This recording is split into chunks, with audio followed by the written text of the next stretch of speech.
बच्चों, hi students, एक बार फिर से आपका स्वागत है genius physics and mathematics classes में। तो आज हम 12th का फिजिक्स पढ़ेंगे, जो हम पढ़ भी रहे थे इलेक्ट्रोमैग्नेटिक इंडक्शन।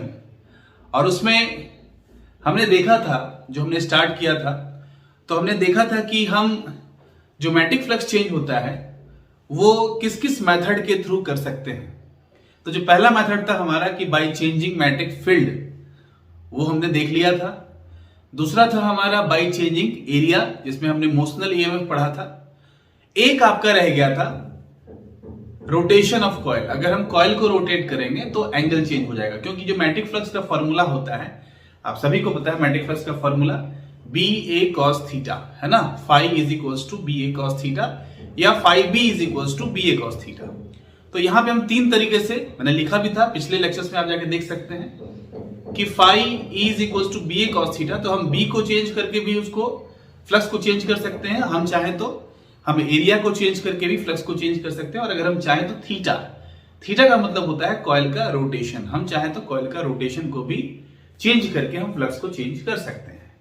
जिसमें कि हमने जो पहले वाला दो है, इसका मतलब कि चेंज इन मैग्नेटिक फील्ड को चेंज करके या फिर एरिया को चेंज करके, ये हमने ऑलरेडी पढ़ रखा है। आज हम जो पढ़ेंगे वो थीटा कैसे चेंज करके हम उसको जनरेट कर सकते हैं, ईएमएफ इंड्यूस कर सकते हैं, मैग्नेटिक फ्लक्स चेंज कर सकते हैं, ये हम पढ़ेंगे। तो टॉपिक हमारा क्या है? Rotation of coil in uniform magnetic field, है ना। और ये जो प्रिंसिपल है, यही प्रिंसिपल आपका जनरेटर में भी है ना। जब आप जनरेटर पढ़ेंगे तो आपको यही प्रिंसिपल वहां भी मिलेगा। आगे मैं पढ़ाऊंगा तो आप देखेंगे यही प्रिंसिपल हम यूज करेंगे।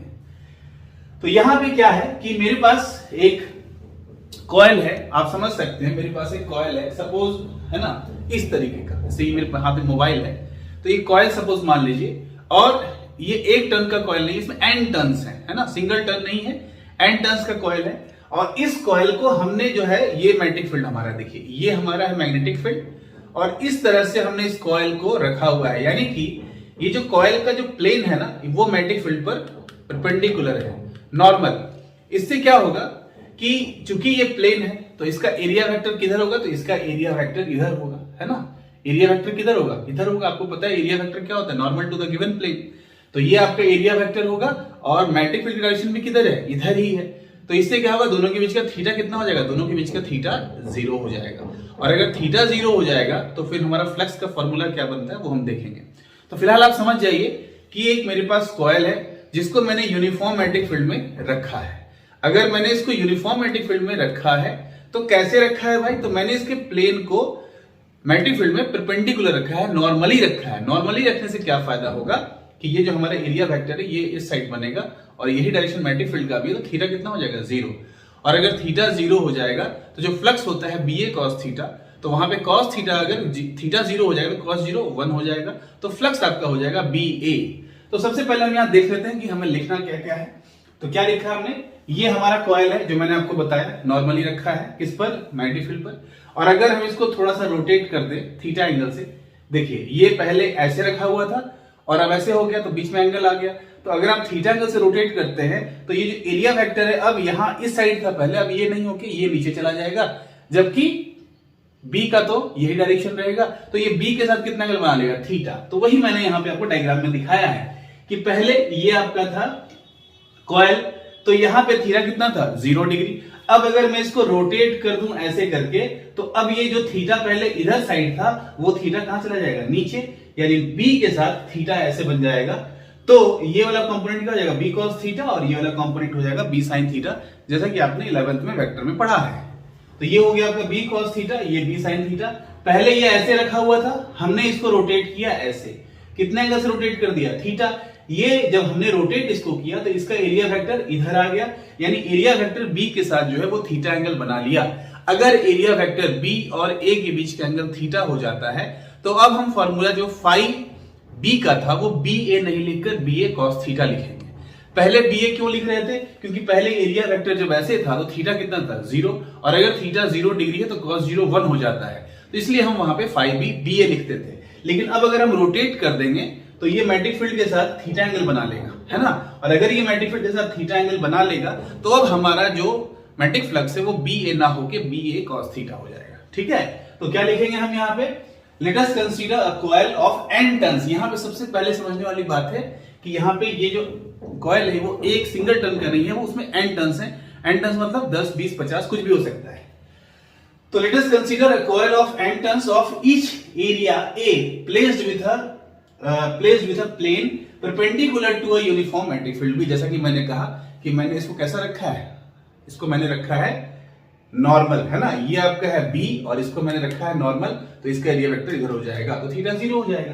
तो इसको हमने कैसा रखा है, perpendicular to a uniform magnetic field B at time t is equals to 0 the plane of the coil is normal to the field, therefore the magnetic flux passing through it is given by, तो magnetic flux phi कितना हो जाएगा यहाँ पे, तो magnetic flux हो जाएगा NAB। पहले क्या होता था, phi is equal to AB cos theta, वो था एक सिंगल टर्न के लिए, लेकिन यहां तो कल हमने n टर्न्स का लिया है, तो ये n से मल्टीप्लाई हो गया और यहाँ पे सिर्फ AB आया है। cos थीटा क्यों नहीं आया है, क्योंकि थीटा हमारा यही एरिया वेक्टर, यही फील्ड, थीटा 0 डिग्री है और cos 0 की वैल्यू 1 होती है, इसलिए यहां पे थीटा नहीं आया है। ठीक है, तो इसको सबसे पहले आप नोट डाउन कर लीजिए, फिर मैं आगे बढ़ता हूं।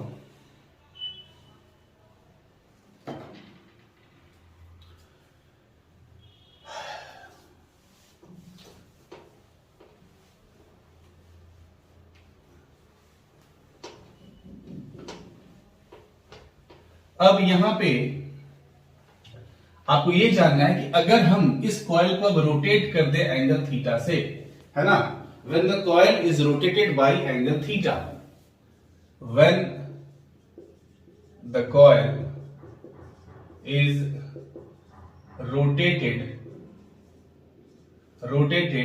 by angle theta, ठीक है।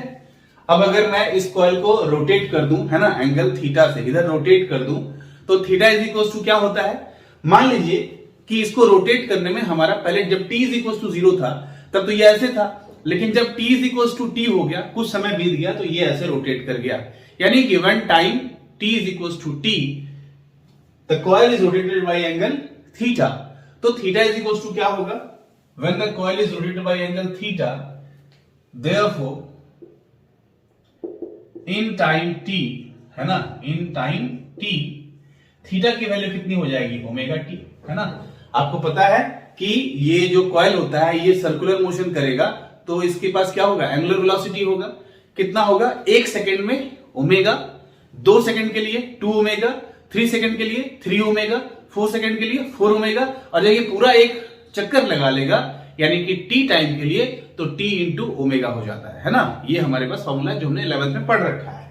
तो इन टाइम t थीटा कितना हो जाएगा, ओमेगा t हो जाएगा, ठीक है। तो when the coil is rotated by angle theta, तो यहां पे पहले मैं यहां पे चीज लिखना चाहूंगा, तब मैं इसको लिखता हूं कि when the coil is rotated by angle theta, therefore magnetic flux यहां पे क्या हो जाएगा, मैग्नेटिक फ्लक्स, तो मैग्नेटिक फ्लक्स हो जाएगा आपका phi B is equals to NBA cos theta, है ना। Magnetic flux phi B is equals to NBA cos theta, therefore for time t यहां पे थीटा कितना हो जाएगा, ओमेगा t, है ना। जो भी मैंने आपसे कहा कि 1 सेकंड के लिए यहां पहले 0 था, 1 सेकंड के लिए omega, 2 second 2 omega, 3 second 3 omega, और ये पूरा चक्कर लगा लेगा तो t सेकंड में t ओमेगा, यानी ओमेगा इंटू t, तो वो कैपिटल T होता है, टाइम पीरियड होता है। तो यहां पर हम एक कंप्लीट अगर हम रेवोल्यूशन की बात कर लेंगे तो यहां पे t की जगह पे कैपिटल T आ जाएगा। फिलहाल ये t जो है वो 1 सेकंड का भी हो सकता है, 2 सेकंड का भी हो सकता है, 3 सेकंड का भी हो सकता है, ठीक है, ओके। तो यहां पे फाई बी क्या बन जाएगा आपका, तो यहां पे फाई बी आपका बन जाएगा NBA cos ओमेगा t, है ना। This is your phi B, NBA cos omega t। लेकिन हमको फाई बी नहीं चाहिए, हमको तो क्या चाहिए, इंड्यूस्ड ईएमएफ चाहिए। तो ईएमएफ कितना इंड्यूस होता है, तो आपके पास फॉर्मूला है, इंड्यूस्ड ईएमएफ का फॉर्मूला है हमारे पास E is equals to minus D phi by D T. तो हम उसको यूज करके इसको कैलकुलेट करेंगे, ठीक है। तो कैसे कैलकुलेट करेंगे, देयरफॉर इंड्यूस्ड ईएमएफ, है ना, इंड्यूस्ड ईएमएफ ये कितना होगा, तो इंड्यूस्ड ईएमएफ क्या होता है, E is equals to minus D phi by D T, और यहां फाई है तो फाई भी हम लिख सकते हैं, minus D phi B by D T.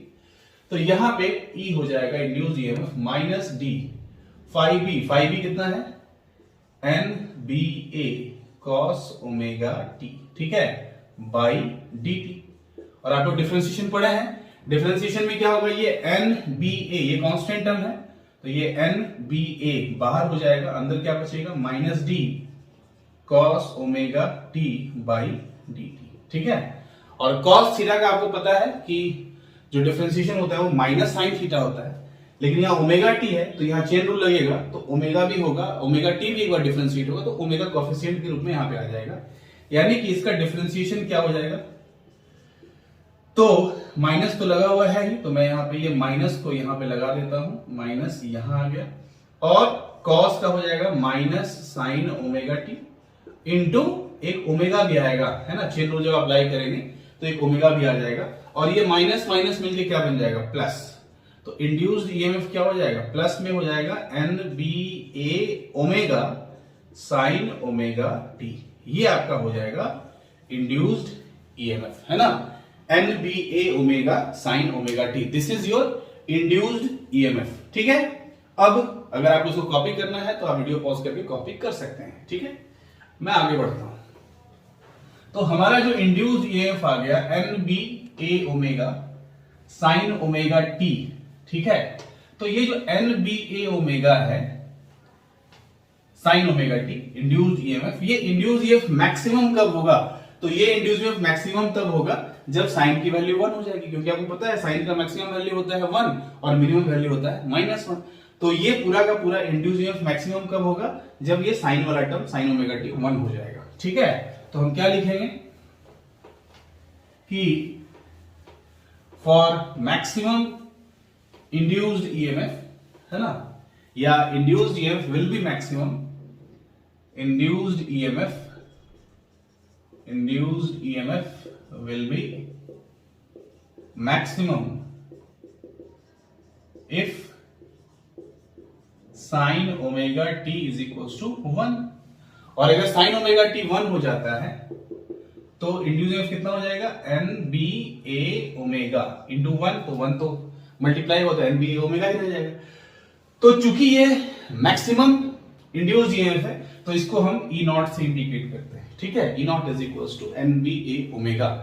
तो चूंकि हमको पता है पहले से कि जो ईएमएफ का फॉर्मूला है हमारे पास वो है N B A omega sine omega T, है ना, ये तो मैक्सिमम है, तो ये एन बी ए ओमेगा के प्लेस पे हम क्या लिख सकते हैं, ये मैक्सिमम ईएमएफ, तो ई इज इक्वल्स टू ये हो जाएगा ई नॉट साइन ओमेगा टी, एक तो फॉर्मूला ये बन गया, E is equals to E naught sin omega t.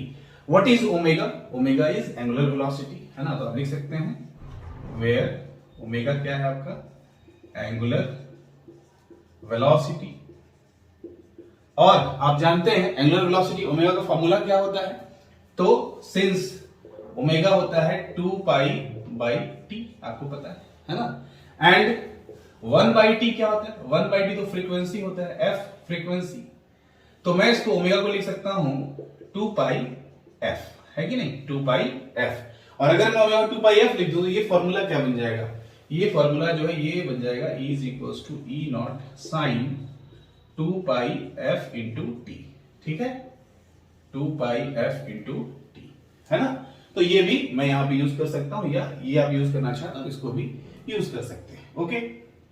तो this is all about induced EMF. अब बात होता है कि ये ईएमएफ मैक्सिमम कब होगा, मिनिमम कब होगा, तो आप देख सकते हैं कि अगर मैं इस ईएमएफ की बात करूं तो ये हमने ऐसे रखा है प्लेन को, है ना, ये मैग्नेटिक फील्ड है, this is magnetic field and this is plane. तो मैंने क्या बताया आपको कि अभी जो आपका एरिया वेक्टर है वो तो इस साइड है ना, और ये मैग्नेटिक फील्ड का डायरेक्शन भी यही है, थीटा कितना है 0, अगर थीटा 0 है तो कितना मिला हमको, थीटा अगर 0 है तो कितना मिला था, एन बी ए, है ना, वहां पे मिला था। लेकिन मैं अगर यहां पे बात करूं इंड्यूस्ड ईएमएफ की, तो ये मैक्सिमम कब होगा, मिनिमम कब होगा, इसकी हम बात करते हैं। तो इंड्यूस्ड ईएमएफ यहां पे हमारे पास है E is equals to E not sine omega T. What is omega T, omega T is nothing but theta, theta ही है। तो अभी देखिए ये जब ऐसे रखा हुआ था तो ये इसका प्लेन था, है ना, तो प्लेन जो है जब रखा हुआ था नॉर्मल किस पर, मैग्नेटिक फील्ड पर, प्लेन कैसे रखा हुआ है, नॉर्मल मैग्नेटिक फील्ड पर, तो हमारा जो एरिया वेक्टर है वो किधर है, इधर। तो थीटा कितना हो गया, 0। अगर थीटा 0 हो गया, अगर थीटा 0 हो गया तो पूरा का पूरा ईएमएफ कितना हो जाएगा, 0, है ना। पूरा का पूरा ईएमएफ कितना हो जाएगा, 0।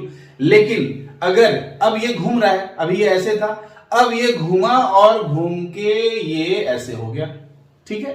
अगर ये घूम के ऐसे हो गया तो क्या होगा, एरिया वेक्टर तो इधर हो जाएगा और बी किधर हो जाएगा, आंसर है बी इधर हो जाएगा, ठीक है। बी किधर हो जाएगा, इधर। तो 90 डिग्री हो जाएगा, 90 degree, this is area vector, this is B, है ना।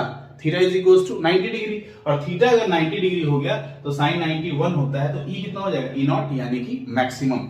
और फिर वापस अगर ये ऐसे घूम जाता है तो फिर से ये एरिया वेक्टर किधर आ जाएगा, इधर, और मैग्नेटिक फील्ड किधर है, इधर।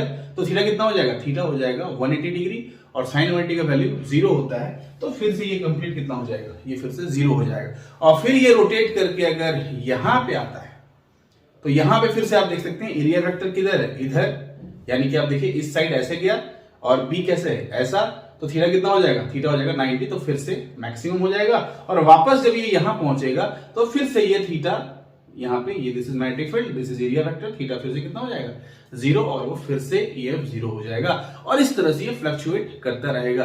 कैसे कैसे हम डालेंगे, पहले लेंगे थीटा 0, फिर लेंगे थीटा 90, फिर लेंगे थीटा 180, फिर लेंगे थीटा 270 भी हम यूज करेंगे, और थीटा 360 भी यूज करेंगे, पूरा कंप्लीट रोटेशन, है ना। दिस इज 0, है ना। फिर ये यहां से 0 हुआ, ये यहां से 0, ये जब ऐसे घूम गया तो थीटा कितना हो जाएगा, 90, और जब ये 90 से ऐसे घूम गया थीटा 180, और फिर ये जब ऐसे घूमा थीटा 270, और जब ये ऐसे घूमा तो थीटा 360, है ना। तो 0 से लेकर 360 तक ये कैसे वेरी करता है वो आप ग्राफ के थ्रू देख सकते हैं, और इसको मैं बताता भी हूं, ठीक है। तो ये मैं इसको यहां पे पहले रब कर लूं और फिर मैं इसकी चर्चा करता हूं, ठीक है।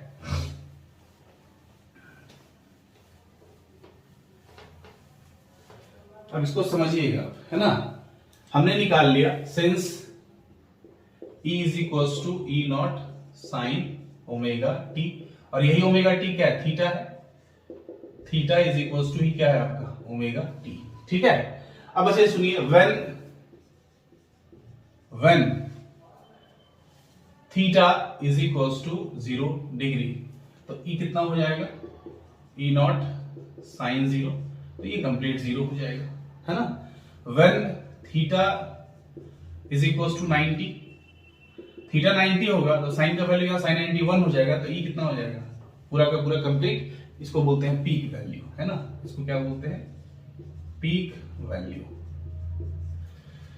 When theta is equal to 180 degree, तो ई कितना हो जाएगा, तो यहां पे साइन 180 आएगा, और साइन 180 की वैल्यू 0 हो जाती है, तो ये कंप्लीट फिर से कितना हो जाएगा, 0 हो जाएगा, है ना।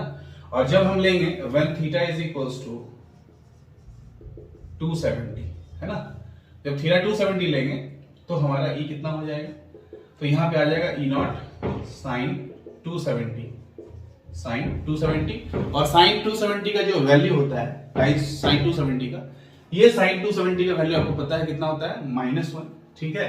तो ये हो जाएगा माइनस ई नॉट, यानी ई जो है वो माइनस ई नॉट के बराबर हो जाएगा। यहां पे कितना हो रहा था, 0, ठीक है।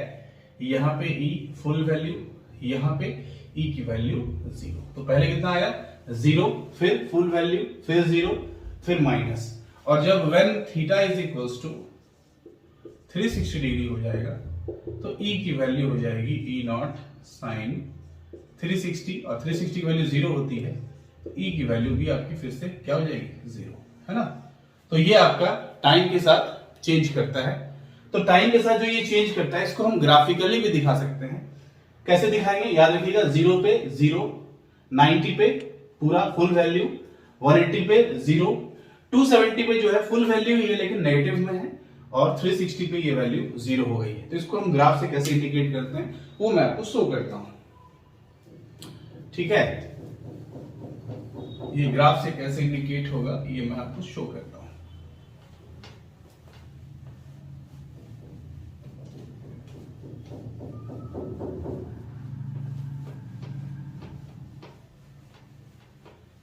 तो ग्राफ से कैसे इसको हम दिखाएंगे, तो पहले हम लिख लेते हैं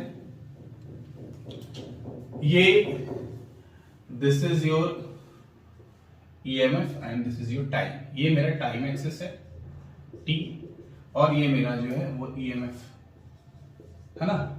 यहां पे देखिए this is 0, this is 1 and this is -1 है ना। यानी कि इसको मैं बोल रहा हूं एक तरह से E0 और इसको बोल रहा हूं -E0। ठीक है, तो 0 डिग्री पे अब देखिए यहां पे 0 है, तो 0 डिग्री पे आप देखे थे, यहां पे मैं फिर से लिख देता हूं इसको कि 0 डिग्री है ना, 90 डिग्री, 180 डिग्री, ठीक है, 270 डिग्री और 360 डिग्री। तो 0 पे तो 0 मिला था, 90 पे मैक्सिमम मिला था, मैक्सिमम मतलब E0, और यहां पे फिर से 0, यहां मिनिमम मिला था -E0 और यहां पे फिर से 0। ठीक है, तो अब देखिए मैं इसका बंटवारा करता हूं। मान लीजिए ये 0 है, ये आपका जो है ये 90 है π/2, ये आपका 180 है पाई, ये आपका 180 के बाद 370, तो ये मैं लिख देता हूं 3π/2। उसके बाद फिर आपका कितना हो गया 360 यानी कि 2π। तो आप यहां देख सकते हैं जब 0 है, जब थीटा 0 है तो ईएमएफ कितना है 0 है, जब थीटा 90 है तो ये मुझे मैक्सिमम मिल जाता है, और फिर से 180 पे 0 मिल जाता है, और फिर से 270 पे मुझे ये मिल जाता है कितना माइनस में, तो माइनस में कितना E0, ये यहां पे आ जाएगा, और 2π में फिर से ये 0 मिल जाता है। और इसको मैं अगर यहां से ग्राफ से दिखाऊं तो कुछ ऐसा ग्राफ मुझे मिलेगा, है ना। तो ये ग्राफ हमें मिल गया। इस ग्राफ को कैसा ग्राफ कहते हैं, इसको कहते हैं साइनोसॉइडली ग्राफ, है ना।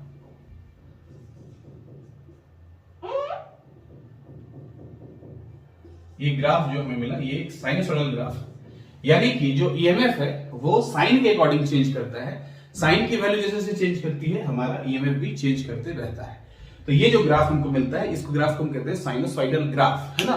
तो यहां पे हम लिखेंगे कि जो हमारा ईएमएफ है, ईएमएफ वेरीज